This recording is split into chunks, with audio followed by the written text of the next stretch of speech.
IPL 2025 தொடர்ல Mumbai Indians அணி தொடர்ச்சியாக சிறப்பாக விளையாடல. துவக்கத்துல தொடர் தோல்விகளை சந்தித்து பிறகுதான் கம்பேக்குமே கொடுத்தாங்க. இந்த நிலையில குவாலிஃபயர் 2 ஆட்டத்துல பஞ்சாப் கிங்ஸ் அணிக்கு எதிராக தோல்வியை சந்தித்து வெளியேறினாங்க.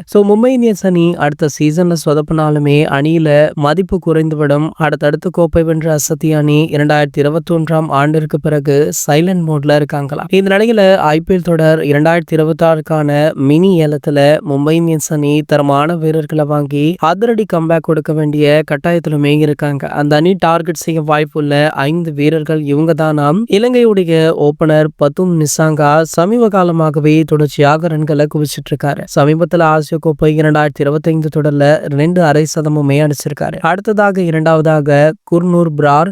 சமீபத்துல பஞ்சாப் T20 லீக் தொடர்ல குர்னூர் பிரார் தொடர்ச்சியாக அபாரமாக செயல்பட்டு 11 போட்டிகள்ல 7.33 எக்கானமி 14 சராசரியில 22 விக்கெட்டுகளை எடுத்திருக்காரா. மூன்றாவதாக சிக்கந்தர் ராசா. குருணால் பாண்டியா போன பிறகு அந்த இடத்தை நிரப்ப சரியான வீரர் கிடைக்கல. அதுவுமே மும்பை இந்தியன்ஸ் தொடர்ச்சியாக சொதப்ப முக்கிய காரணமாக இருந்தது. இதனை ஈடு செய்ய சிக்கந்தர் ராசாவை வாங்க வாய்ப்பு இருக்கா. T20 league தொடர்கள்ல 316 போட்டிகள்ல 200 விக்கெட்டுகளையும் 6372 ரன்களையுமே அடிச்சிருக்காரா.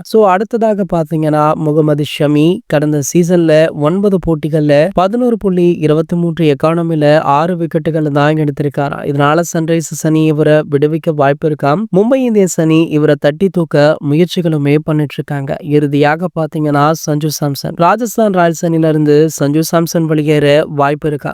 அப்படி வெளியேறினா கண்டிப்பாக மும்பை சஞ்சு சாம்சனை வாங்க அதிக வாய்ப்பு இருக்காம். சஞ்சு சாம்சனை வாங்குவதற்காக மும்பை இந்தியன்ஸ் என்ன வேண்டுமானாலும் செய்ய காத்திருக்காங்க அப்படின்ற தகவல் மற்ற அணிகளுக்கு அதிர்ச்சியை கொடுத்திருக்கு. இது போன்ற கிரிக்கெட் செய்திகளை பற்றி நீங்க உடனே தெரிஞ்சுக்க நம்மளுடைய சேனலை மறக்காம சப்ஸ்கிரைப் பண்ணிக்கோங்க.